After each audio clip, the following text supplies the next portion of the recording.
So, ఇప్పటి వరకు మనం జాతి వివక్ష సంబంధించి జాతి భిన్నత్వం, జాతి వివక్ష చాప్టర్‌కి సంబంధించి ఇండియన్ సొసైటీ చాప్టర్‌కి సంబంధించి ఫస్ట్ చాప్టర్ 50% చేసాం. ఇప్పుడు 51 క్వెషన్ లాగిన్ చూద్దాం. సో, ఈ 51 క్వెషన్ దగ్గర నుంచి మీకేంటంటే పీవైక్యూస్ టచ్ అవుతాయమ్మ. సో, ఈ పీవైక్యూస్ సో, ఇన్ యూపీఎస్సీలో అడిగిన క్వెషన్స్, వేరే స్టేట్ పీసీఎస్‌లో అడిగిన క్వెషన్స్‌ని కూడా మనం తీసుకున్నాం. సో, అంతర్జాతీయ జాతి వివక్ష నిర్మూలన దినోత్సవాన్ని international day for the elimination of racial డిస్క్రిమినేషన్‌ని ప్రతి సంవత్సరం ఏ రోజున జరుపుకుంటాం. ఆల్రెడీ ఇది డిస్కస్ చేసాం. ఇది గతంలో ఇచ్చిన చాలా స్టేట్ పీసీఎస్‌లో ఇచ్చిన క్వెషన్ ఇది. అలాగే ఎస్ఎస్‌సి పీవైక్యూ క్వెషన్ కూడా ఇది. సో, ఆన్సర్ ఏంటి? మార్చి 21 మనకు తెలిసింది ఆల్రెడీ ఇది సాల్వ్ చేసాం. చూడండి 1960 మార్చి 21న దక్షిణాఫ్రికాలో మనం ఆల్రెడీ మాట్లాడుకున్నాం షార్ప్ విల్లే ఘటన. సో, ఈ షార్ప్ విల్లే ఘటనలో వర్ణ వివక్ష మీద పోరాటం చేస్తున్న నల్ల జాతీయుల మీద పోలీసులు అనేవాళ్ళు ఆ నల్ల జాతీయులు కూడా ఎలా చేస్తున్నారు? శాంతియుతంగా నిరసన తెలుపుతున్న ప్రజల మీద పోలీసులు ఏం చేశారు? కాల్పులు జరిపారు. ఈ కాల్పుల్లో 69 మంది చచ్చిపోయిన విషయం తెలిసిందే. సో, ఈ అమరుల త్యాగాలకు గుర్తుగా ఐక్యరాజ్య సమితి 1966లో మార్చి 21న అంటే 1966 మార్చి 21 నుంచి అంతర్జాతీయ జాతి వివక్ష నిర్మూలనా దినోత్సవంగా ప్రకటించిందన్నమాట అప్పటినుంచి. ఓకే. సో, డిసెంబర్ 10న అయితే చాలామంది కన్‌ఫ్యూజ్ అయ్యేదేంటంటే మానవ హక్కుల దినోత్సవంతో ఈ జాతీయ వివక్ష దినోత్సవాన్ని కన్‌ఫ్యూజ్ అవుతారు. మానవ హక్కుల దినోత్సవం వచ్చేసి మనకి డిసెంబర్ 10. అంతర్జాతీయ జాతి వివక్ష నిర్మూలన దినోత్సవం వచ్చేసి మనకి మార్చి 21. ఈ 2 డేస్ ఖచ్చితంగా గుర్తుపెట్టుకోండి. నెక్స్ట్ క్వెషన్ చూడండి 52వ క్వెషన్. ప్రసిద్ధ షార్ట్‌విల్లే మరణకాండ, షార్ట్‌విల్లే మాస్కర్ 1960 ఏ దేశంలో జరిగింది? జనరల్ స్టడీస్‌లో మనకు గతంలో చాలా స్ట్రిక్ట్ టీచర్స్‌లో అడిగిన క్వెషన్ ఇది. ఇది మనకొచ్చి దక్షిణాఫ్రికాలో జరిగింది. ఆల్రెడీ ఇది మనం డిస్కస్ చేసాం స్టేట్మెంట్ బేస్డ్ క్వెషన్స్‌లో. ఓకే. సో, దక్షిణాఫ్రికాలో శ్వేతజాతి ప్రభుత్వం నల్ల జాతీయుల కదలికలను నియంత్రించడానికి కఠినమైన పాస్ చట్టాలు దీని గురించి కూడా చెప్పాను నేను. పాస్ ఏంటంటే తెల్ల జాతీయులు అంటే వైట్ పీపుల్ ఎక్కిన బస్సు బ్లాక్ పీపుల్ ఎక్కకూడదు. వైట్ పీపుల్ పిల్లలు చదివే స్కూల్‌లో బ్లాక్ పీపుల్ పిల్లలు చదవకూడదు. అలాగే బ్లాక్ పీపుల్‌ని గుర్తించడానికి ఒక పాస్ అనేది ఇవ్వడం జరిగింది. సో, వాళ్ళెక్కడ బయటికెళ్ళినా ఆ పాస్‌ని పట్టుకెళ్ళాలి. సో, నల్లవారు ఎక్కడ వెళ్ళినా ఒక పాస్‌బుక్ వెంటనే ఉంచుకోవాలి. సో, ఈ క్రూరమైన చట్టాన్ని రద్దు చేయాలని చెప్పి 1960లో దక్షిణాఫ్రికాలోని షార్ట్‌విల్లే ప్రాంతంలో నల్ల జాతీయులు శాంతియుత ప్రదర్శన చేస్తున్న టైంలో పోలీసులు కాల్పులు జరిపారు. సో, ఈ ఘటన ప్రపంచవ్యాప్తంగా వర్ణ వివక్ష వ్యతిరేక పోరాటాన్ని రగిలించింది అని చెప్పుకోవచ్చు. నెక్స్ట్ 53వ క్వెషన్ చూడండి. దక్షిణాఫ్రికాలో దశాబ్దాల పాటు సాగిన వర్ణ వివక్ష దీన్ని అపార్టైడ్ దీన్ని అపార్టైడ్ గురించి కూడా చెప్పుకున్నాం మనం. అధికారికంగా ఏ సంవత్సరంలో ముగిసిందంటే మనకి 1994లో. నెల్సన్ మండేలా పోరాటం ఫలితంగా 1994లో ముగిసిందని చెప్పాను నేను. రైట్. అపార్టైడ్ అంటే ఆఫ్రికన్ భాషలో విభజన లేదా వేరుగా ఉంచడం అని అర్థం. సో, 1948లో దక్షిణాఫ్రికా ప్రభుత్వం ఏం చేసింది? నల్ల జాతీయుల్ని వేరుగా అంటే జాతి వివక్షత వేరుగా ఉంచడానికి ఈ అపార్థైడ్ అనే సిస్టమ్ తీసుకొచ్చింది. యాక్చువల్‌గా ఈ అపార్థైడ్ అనే పదాన్ని యూజ్ చేసింది ఎవరు? డచ్ వాళ్ళు. సో, దక్షిణాఫ్రికాకొచ్చి సెటిల్ అయిన డచ్ వాళ్ళు ఈ అపార్థైడ్ అనే పదాన్ని ఉపయోగించారనమాట. అయితే నెల్సన్ మండేలా దీనికి వ్యతిరేకంగా అప్పటి ఆఫ్రికన్ నేషనల్ కాంగ్రెస్ ఏఎన్‌సీ తరపున సుదీర్ఘ పోరాటం చేశారు.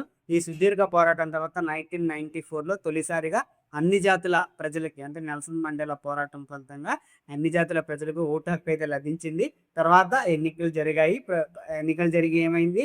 ఎలక్షన్ అయితే జరిగి డెమోక్రటిక్ గవర్నమెంట్ అయితే అంటే ప్రజాస్వామ్యబద్ధమైన ప్రభుత్వం ఏర్పడింది. సో, తొలి నల్లజాతి అధ్యక్షుడిగా నెల్సన్ మండేలా ఎన్నికయ్యారు. సో, 1994లో ఎలక్షన్ అయ్యి నెల్సన్ మండేలా అధికారం చేపట్టిన వెంటనే ఈ వర్ణ వివక్ష అనేది అధికారికంగా ముగిసిందని చెప్పుకోవచ్చు.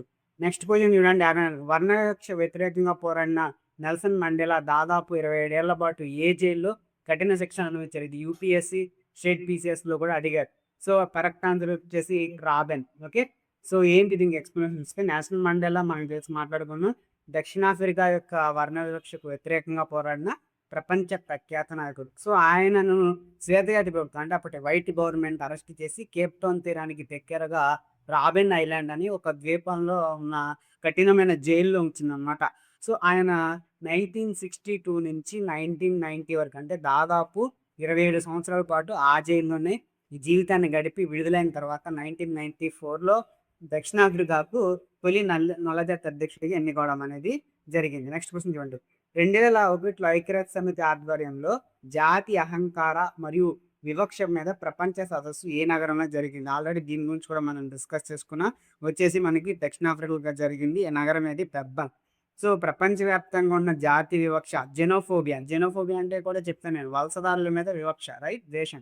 సో, మరియు అసహనానికి వ్యతిరేకంగా 2001లో దక్షిణాఫ్రికాలోని డర్బన్ నగరంలో ఐక్యరాజ్యసమితి ఒక ఇంపార్టెంట్ అంటే ఒక చారిత్రాత్మక సదస్సు అయితే నిర్వహించింది. సో, ఈ సదస్సులోనే భారతదేశం ఇతర దక్షిణాసియా దేశాలలో కొనసాగుతున్న కుల ఆధారిత వివక్ష కూడా జాతి వివక్షతో సమానంగా గుర్తించాలని ద ద దళిత సంఘాలు అయితే పోరాడారు. సో, చూడండి ఇక్కడ మీరు ఒక ఇంపార్టెంట్ పాయింట్‌ని గుర్తుంచుకోవాలి. సో, ఎప్పుడూ కూడా భారతదేశం కుల వివక్ష, జాతి వివక్ష ఒక్కటే అని చెప్పలేదనమాట. సో, ఐక్యరాజ్యసమితి ఈ ప్రపంచవ్యాప్తంగా ఉన్న జాతి వివక్షలానే మీ దేశంలో కుల వ్యవస్థ ఉంది అని మన భారతదేశాన్ని అడిగినప్పుడు కూడా మన గవర్నమెంట్ ఏం చెప్పింది? కుల వివక్ష అనేది మాకు ఇంటర్నల్ రూల్స్‌లో వచ్చింది. అది మా దేశం యొక్క అంతర్గత సమస్య. మీలాగా వర్ణం ఆధారంగా అంటే రంగు ఆధారంగా పోరాడే సమస్య కాదిది. అది మా ఇంటర్నల్ సమస్య అని చెప్పేసి స్టాండ్ తీసుకున్నారు. సో, అప్పుడు దళిత సంఘాలు కొన్ని ఏం చేసినాయి? కుల వివక్ష, కులాధారిత వివక్ష, జాతి వివక్ష ఒకటే. సో, జాతి వివక్షతో సమానంగా కులాధారిత వివక్షను గుర్తించాలని చెప్పి పోరాడాయి అని చెప్పి చెప్పాలి. ఓకే. నెక్స్ట్ క్వెషన్ ఏంటి? 56థ్ క్వెషన్ చూడండి. సో, ఇది కూడా మనకి కరెంట్ అఫైర్స్‌లో ఎక్కువ ఉంది. అలాగే సొసైటీకి సంబంధించి పీవైక్యూ క్వెషన్స్‌లో వచ్చింది మనకి. సో, 2020లో బ్లాక్ లైవ్స్ మ్యాటర్ ఉద్యమం ప్రపంచవ్యాప్తంగా తీవ్ర రూపం దాల్చడానికి కారణమైన నల్లజాతీయుడి పేరేంటంటే అతనే జార్జ్ ఫ్లాయిడ్. సో, ఏమైందంటే జార్జ్ ఫ్లాయిడ్‌ని 2020 మే నెలలో అమెరికాలో మినియాపోలిస్ నగరంలో ఈ జార్జ్ ఫ్లాయిడ్ అనే నల్లజాతీయుని ఒక వైట్ పోలీస్ మ్యాన్ ఏం చేశాడంటే కింద పడేసి తన మోకాళ్ళ మీద ఆ జార్జ్ ఫ్లాయిడ్ మెడపై నొక్కి ఉంచాడనమాట. అంటే బేడీలు వేయడానికి. సో, అలా కొద్దిసేపు ఉంచితే పర్లా దాదాపు 9-10 నిమిషాలు అలా ఉంచినంత అతను ఊపిరాడక చనిపోయాడు. సో, నాకు ఊపిరాడడం లేదు. ఐ కాంట్ బ్రీత్ అని అతను అన్న మాటలు లాస్ట్‌లో అన్న మాటలు వీడియోలో రికార్డ్ అయ్యి ప్రపంచవ్యాప్తంగా చాలా మందిని కదిలించాయి. సో, ఆ వీడియో వైరల్ అయింది. సో, దీంతో అమెరికాలో సంస్థాగత జాతి వివక్షకు పోలీసుల క్రూరత్వానికి వ్యతిరేకంగా సో, అలా ఒక బ్లాక్ జాతీయుడిని అలా అన్యాయంగా చంపడం వల్ల సో, ఆ పోలీసుల యొక్క ఆహ్, పద్ధతికి వ్యతిరేకంగా బ్లాక్ లైవ్స్ మ్యాటర్ ఉద్యమం ప్రపంచవ్యాప్తంగా వ్యాపించిందని చెప్పుకోవచ్చు. నెక్స్ట్ క్వెషన్ చూడండి. పాశ్చాత్య దేశాల్లో వలస వచ్చిన ముస్లింల పట్ల చూపే మత మరియు జాతి వివక్షను ఏమని పిలుస్తారు? ఆల్రెడీ చెప్పుకున్నాం. ఇస్లామోఫోబియా. ఈ క్వెషన్ కూడా కవర్ చేసాం మనం స్టేట్మెంట్ వైస్ క్వెషన్‌లో. ఇస్లామోఫోబియా అనేది ఇటీవల కాలంలో యూరప్, అమెరికా సో, ఈ 2 దేశాల్లో ముఖ్యంగా ఫారిన్ కంట్రీస్‌లో చాలా వేగంగా పెరుగుతున్న ఒక సొసైటీ ప్రాబ్లమ్. అంటే ఒక సామాజిక సమస్య అని చెప్పుకోవచ్చు. సో, ముఖ్యంగా ఆసియా అంటే మన కంట్రీ అవనివ్వండి, మిగతా ఏషియన్ నేషన్స్ నుంచి వెళ్ళేవాళ్ళు, అలాగే మిడిల్ ఈస్ట్ నుంచి వలస వచ్చిన ముస్లింలు ఎవరైతే ఉన్నారో, ఈ ముస్లింలను చూసి అకారణంగా యూరోపియన్ కంట్రీస్ ప్రజలు భయపడుతున్నారు. ఎందుకు భయపడుతున్నారు? అక్కడ గతంలో జరిగిన బాంబ్ బ్లాస్ట్‌లో 1% ఆర్ 2% ముస్లిమ్స్ పాలుపంచుకున్నారు. సో, వాళ్ళు అలా చేయడం వల్ల ఈ మిగతా 99% ముస్లిమ్స్‌ని చూసి వీళ్ళనేది భయపడటం అనేది జరుగుతుంది యూరోపియన్ కంట్రీస్. దీన్నే మనం ఇస్లామోఫోబియా అంటున్నాం. అంటే చూడండి అకారణంగా సో, ఎలాంటి కారణం లేకుండా ఆ ముస్లిమ్స్ ఉన్నత విద్యావంతులు. సో, వాళ్ళు ఎటువంటి తప్పు చేయని ఇన్నోసెంట్ అయినా గానీ వాళ్ళని చూసి వీళ్ళు భయపడటం. సో, వారిని ఉగ్రవాదులుగా ముద్ర వేయడం. సో, వాళ్ళని వాళ్ళ యొక్క సంస్కృతిని, వాళ్ళ ఆచారాలను అసహ్యించుకోవడాన్నే మనం ఇస్లామోఫోబియా అంటున్నాం. సో, ఇది మరి జాతి మరియు మతం. సో, ఇక్కడ జాతి వివక్ష ఒక్కటే కనపట్ల మతంతో కూడా అంటే ఇస్లాంనే ద్వేషిస్తున్నారు ఆళ్ళు. సో, జాతి మరియు మతం కలగాల్సిన రూపం ఇది. సో, ఇస్లామోఫోబియా గురించి ఖచ్చితంగా క్వెషన్ ఉంటుంది. ఎందుకంటే చాలా రోజుల నుంచి వార్తల్లో ఉంటున్న ఇష్యూ ఇది. నెక్స్ట్ 58థ్ క్వెషన్ చూడండి. అమెరికాలో 19వ మరియు 20వ శతాబ్దాల్లో శ్వేత జాతులకు, నల్ల జాతీయులకు వేరే పాఠశాలలు, బస్సులు, హోటళ్ళు ఉండాలని విధించిన చట్టాలను ఏమంటారు? సో, చూడండి దీన్నేమంటారంటే అమెరికాలో ముఖ్యంగా సౌత్ స్టేట్స్‌లో బానిసత్వ రద్దు అనే తర్వాత కూడా నల్లవారిని అణచివేయడానికి అంటే ఫస్ట్ అక్కడ బ్లాక్ పీపుల్‌ని ఎలా తీసుకొచ్చారు అమెరికన్స్ అంటే సో, గతంలో ఆహ్, ఆఫ్రికా నుంచి ఎందుకు తీసుకొచ్చారు? వాళ్ళని బానిసలుగా ట్రీట్ చేయడానికి తీసుకొచ్చారు. తర్వాత డెమోక్రటిక్ అంటే ప్రజాస్వామ్య ప్రభుత్వాలు ఏర్పడ్డాయి. ఈ బానిసత్వానికి నిరసనగా వ్యతిరేకంగా చర్యలు జరిగాయి. అయితే ఈ బానిసత్వాన్ని గవర్నమెంట్ రద్దు చేసినప్పటికీ ఈ బ్లాక్ పీపుల్‌ని అణగదొక్కాలి. సో, మన కంట్రోల్‌లో ఉంచుకోవాలని చెప్పేసి జిమ్ క్రో చట్టాలు తెచ్చారు. యూపీఎస్సీలో అడిగిన క్వెషన్ వెరీ ఇంపార్టెంట్. దీన్ని జిమ్ క్రో చట్టాలు తీసుకొచ్చారనమాట. సో, వేరుగా ఉంటారు కానీ సమానం. సో, నల్ల జాతీయుల్ని మేము మాతో సమానంగానే చూస్తాం. కానీ మాతో కలవనివ్వం. వారు వేరుగా ఉండాల్సిందే అని చెప్పేసేసి ఈ జిమ్ క్రో చట్టాలు చెప్తున్నాయి. సో, దీన్ని సెపరేట్ బట్ ఈక్వల్ అని చెప్పొచ్చు. సో, ఈ వేరుగా ఉంటారు కానీ సమానమే అనే ముసుగులో నల్లవారిని శ్వేత జాతీయులు సమాజం నుండి పూర్తిగా అంటే వాళ్ళని పూర్తిగా వెలివేయడం జరిగింది.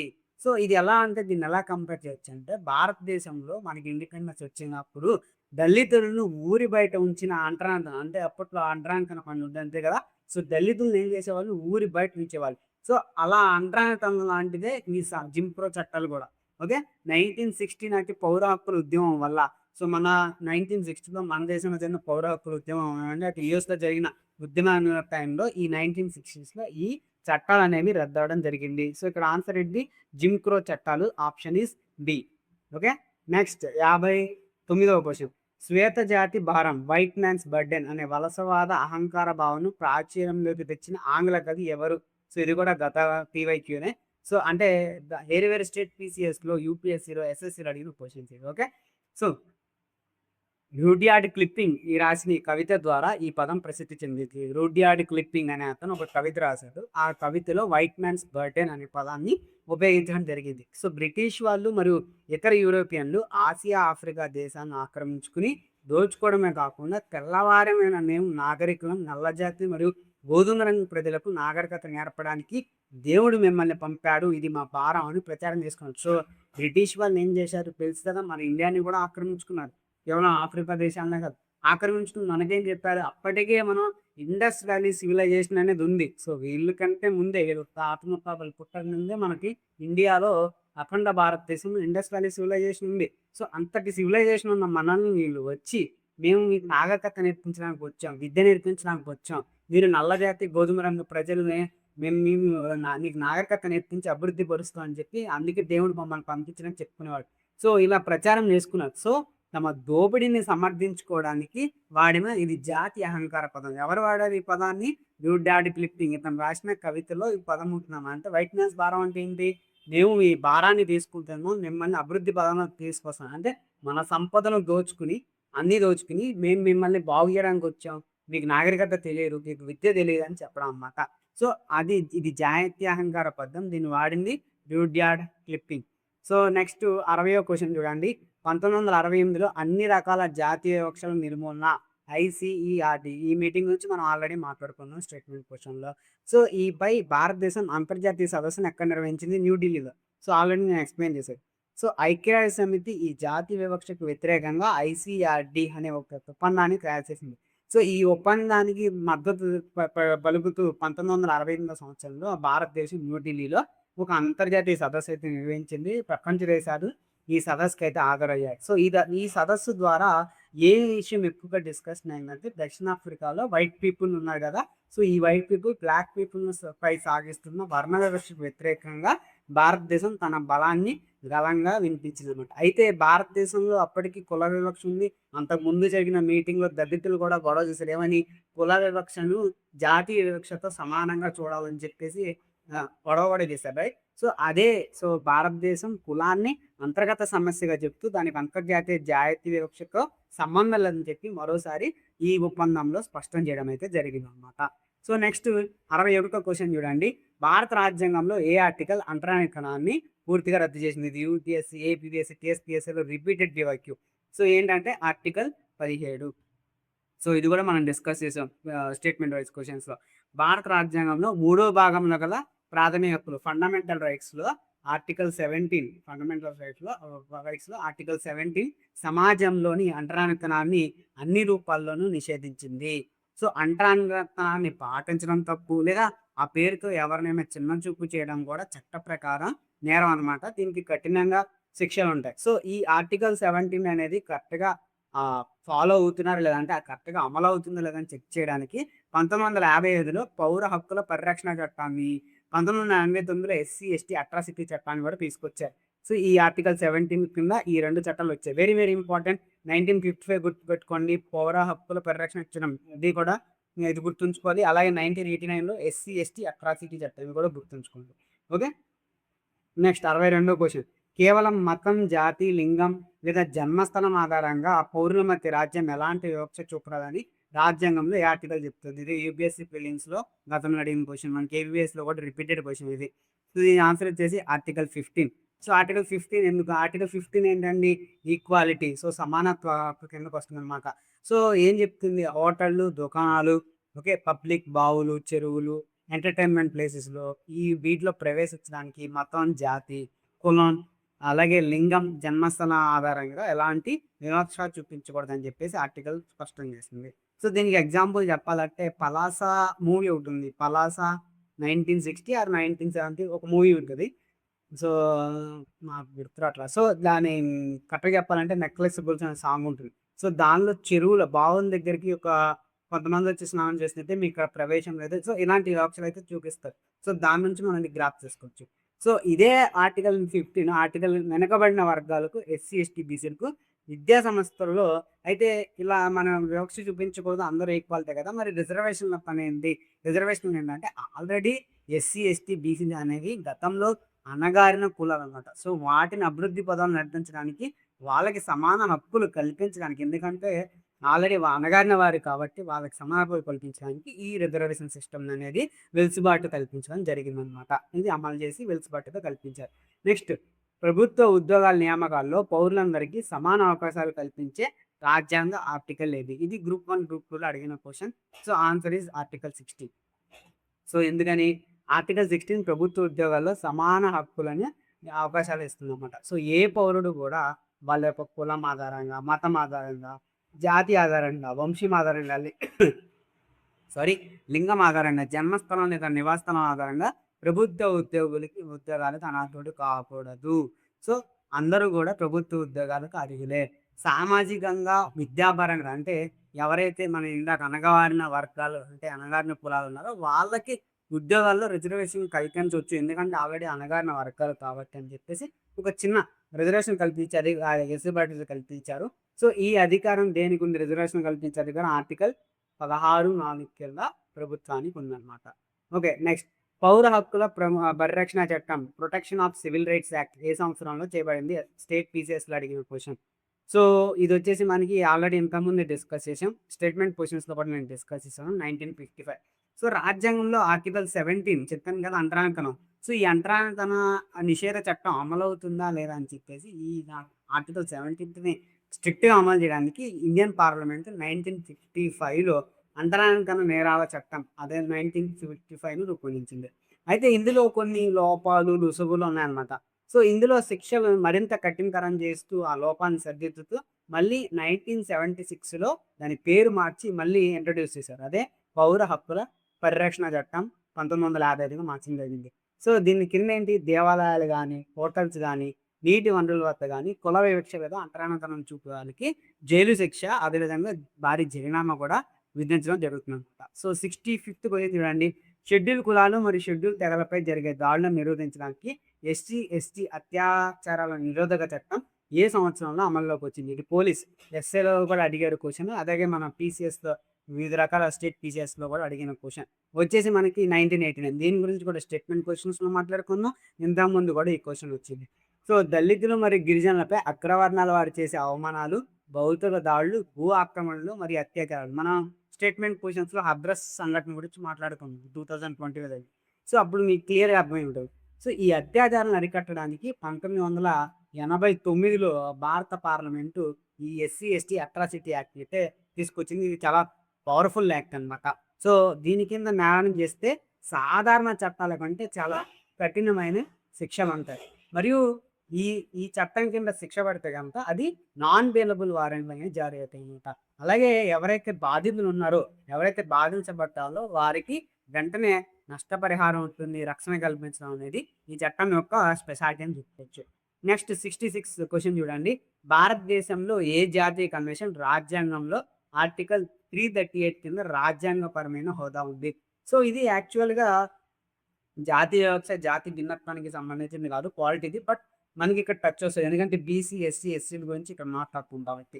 సో, ఇక్కడ చూడండి దీనికి ఆన్సర్ షెడ్యూల్ కులాలు అంటే ఎస్సీల హక్కును రక్షించడానికి దళితుల మీద జరిగే వివక్షను విచారించడానికి రాజ్యాంగంలో ఆర్టికల్ 338 అనేది జాయిన్ చేసి దాని కింద జాతీయ అంటే నేషనల్ ఎస్సీ కమిషన్, జాతీయ ఎస్సీ కమిషన్ అయితే ఏర్పాటు చేశారు. సో, ఏ రాజ్యాంగ సవరణ ద్వారా? 89వ రాజ్యాంగ సవరణ ద్వారా. సో, ఈ 89వ రాజ్యాంగ సవరణ 2003 ద్వారా ఏం చేశారంటే ఎస్సీ మరియు ఎస్టీ కమిషన్‌లను వేరు చేసి ఎస్టీల కోసం ప్రత్యేకంగా మళ్ళీ ఆర్టికల్ 338 అనేది ఏర్పాటు చేయడం జరిగింది. సో, ఫస్ట్ 338లో దళితులు అంటే ఎస్సీ, ఎస్టీలు మొత్తం కలిసుండేది. కానీ 289 రాజ్యాంగ సవరణ 2002లో చేసినప్పుడు ఈ 338 ఎస్టీకి ప్రత్యేకంగా తీసుకొచ్చారు. సో, దీని కిందే జాతీయ ఎస్టీ కమిషన్ కూడా ఏర్పాటు చేశారు. సో, ఈ కమిషన్‌కి ఏముంటుంది? సివిల్ కోర్టుకి, క్రిమినల్ కోర్టులు కాదు. సివిల్ కోర్టుకి ఏ అధికారాలైతే ఉంటాయో అధికారాలన్నీ ఉంటాయి. సో, జాతీయ ఎస్సీ కమిషన్. మానవ హక్కుల కమిషన్‌కి ఆ పవర్ ఉండదు. మహిళా హక్కుల కమిషన్‌కి ఉండదు. జాతీయ మైనారిటీ కమిషన్ ఉండదు. ఓన్లీ ఎస్సీ, ఎస్టీ కమిషన్‌లకి ఆ సివిల్ కోర్టులకి అధికారాలు ఉండే అధికారం ఆ హోదా ఉంటుందన్నమాట. నెక్స్ట్ మతం లేదా 67 క్వెషన్. మతం లేదా భాష ప్రాతిపదికన ఉన్న మైనారిటీలు తమకు నచ్చిన విద్యా సంస్థలు స్థాపించుకుని, నిర్వహించుకునే హక్కునిచ్చే రాజ్యాంగ ఆర్టికల్ ఏది? యూపీఎస్‌సీ పీవైక్యూ అది. సో, మనకు ఆన్సర్ వచ్చేసి ఆర్టికల్ 30 అనమాట. సో, ఎందుకంటే సమాజంలో సంఖ్యాపరంగా తక్కువగా అంటే నంబర్ పరంగా తక్కువగా ఉన్న వాళ్ళని ఏమంటాం? మైనారిటీస్ అంటాం. సో, ఈ మైనారిటీస్ వాళ్ళ యొక్క మతపరంగా లేదా భాషాపరంగా ఆళ్ళ యొక్క ఆచారాలను, సాంప్రదాయాలను, సంస్కృతులను కాపాడుకోవడానికి ఎడ్యుకేషనల్ ఇన్‌స్టిట్యూషన్ అయితే ఏర్పాటు చేసుకోవచ్చు. సో, అలా ఏర్పాటు చేసుకోవచ్చు అని చెప్పేసి ఆర్టికల్ 30 చెప్తుంది. అలాగే రక్షణ కూడా కల్పిస్తుందనమాట. సో, ఫర్ ఎగ్జాంపుల్ మీరు క్రిస్టియన్ స్కూల్స్ చూసుంటారు. అదేవిధంగా మదర్సాస్, ముస్లిమ్స్ మదర్సాస్. సో, ఇవన్నీ ఏంటంటే ఇలా ఏర్పడినదే. సో, ఈ విద్యా సంస్థను స్థాపించుకునే హక్కయితే ఉంది. సో, స్థాపించుకునే హక్కు ఎక్కడుంది? మనకు ఆర్టికల్ 30లో కనబడుతుంది. సో, గవర్నమెంట్ ఏం చేస్తది? ఈ విద్యా సంస్థలకి మెజారిటీ విద్యా సంస్థలు అంటే అన్ని గవర్నమెంట్ ఇన్‌స్టిట్యూషన్స్‌కి ఫండింగ్ ఎలా ఇస్తుందో, ఈ మదర్సాస్ వీటికి కూడా ఈ క్రిస్టియన్ స్కూల్స్ కూడా ఇలాగే ఫండింగ్ అనేది ఇస్తుంది. సో, ఈ మైనారిటీల నిర్వహణలో అంటే ఎలాంటి వివక్ష చూపకుండా అంటే మైనారిటీలు పెట్టారు, లేదా ఈ మతం వారు పెట్టారని వివక్ష చూపకుండా సమానంగా గవర్నమెంట్ ఇన్‌స్టిట్యూషన్స్‌తో సమానంగా ఫండింగ్ ఇస్తుందని చెప్పేసి కాన్స్టిట్యూషన్‌లోను 30 ఆర్టికల్స్ స్పష్టం చేస్తుంది. ఓకే. క్లియర్. నెక్స్ట్ క్వెషన్ చూడండి. భారత పౌరులు ఎవరైనా తమ ప్రత్యేక భాష, లిపి లేదా సంస్కృతిని పరిరక్షించుకునే హక్కు ఏ ఆర్టికల్ కనిపిస్తుందంటే ఆర్టికల్ 29. సో, ఎందుకో చూద్దాం. ఆర్టికల్ 29 ఏం చెప్తుంది? భారతదేశంలో విభిన్న సాంస్కృతిక సమూహాల అస్తిత్వం రక్షిస్తుంది. సో, భారతదేశం ఏంటంటే మన దేశంలో మెయిన్ ఫీచర్ ఏంటి? భిన్నత్వంలో ఏకత్వం. అనేక జాతుల వారు ఉంటారు. అనేక భాషల వాళ్ళు ఉంటారు. సో, వీళ్ళందరూ ఎవరికి వాళ్ళ యొక్క ఆచారాలను, సాంప్రదాయాలను, సంస్కృతిని రక్షించుకోవడానికి కల్పించే రక్షణ అనేది ఆర్టికల్ 29.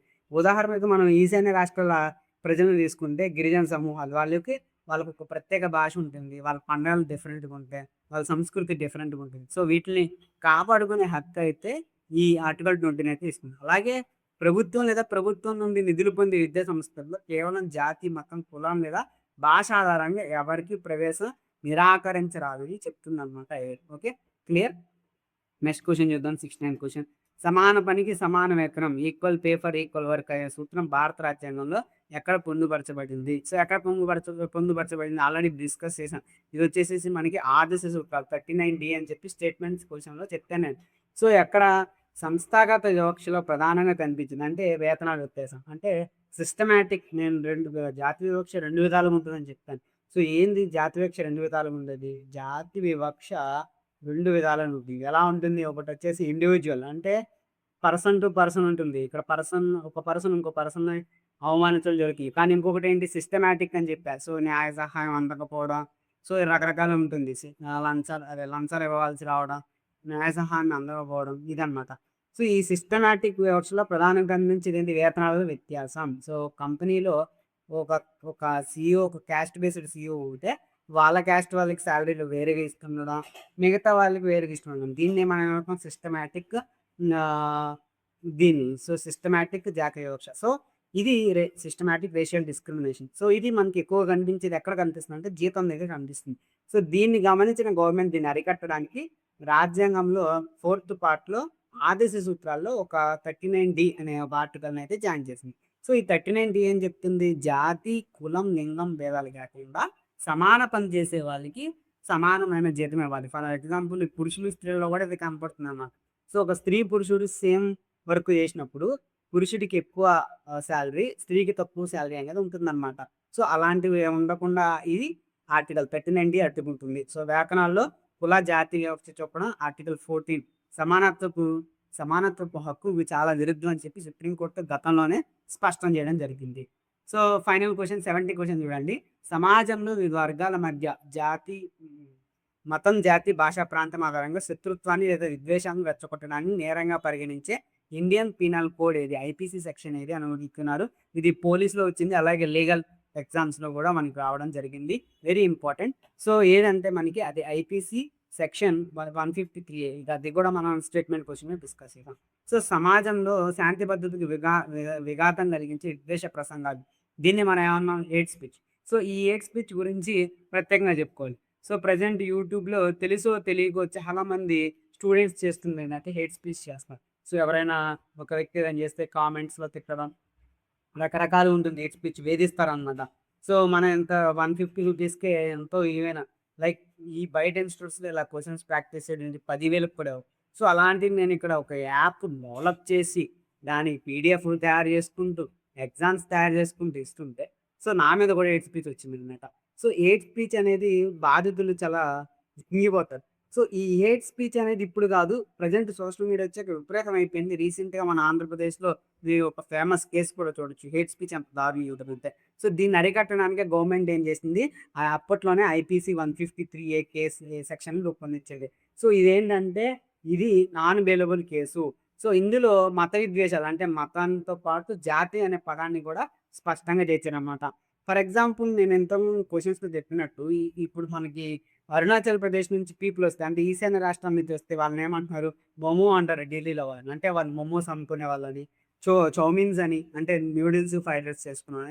ఇలా జాతి అహంకారంతో మాట్లాడుతూ ఉంటారు. సో, ఈశాన్య రాష్ట్రాల ప్రజలు దళితుల పైన, గిరిజనుల పైన జాతి అహంకారాలతో దాడులు వేస్తూ ఉంటారు. సో, ఇలా దాడులు చేస్తే పోలీసులు ఈ ఐపీసీ 153 సెక్షన్ కింద కేసులు పెట్టొచ్చు. ఇది నాన్ బెయిలబుల్ కేస్‌గా కూడా నమోదు చేసి జైలుకనేది పంపిస్తారనమాట. So, next question 71th question.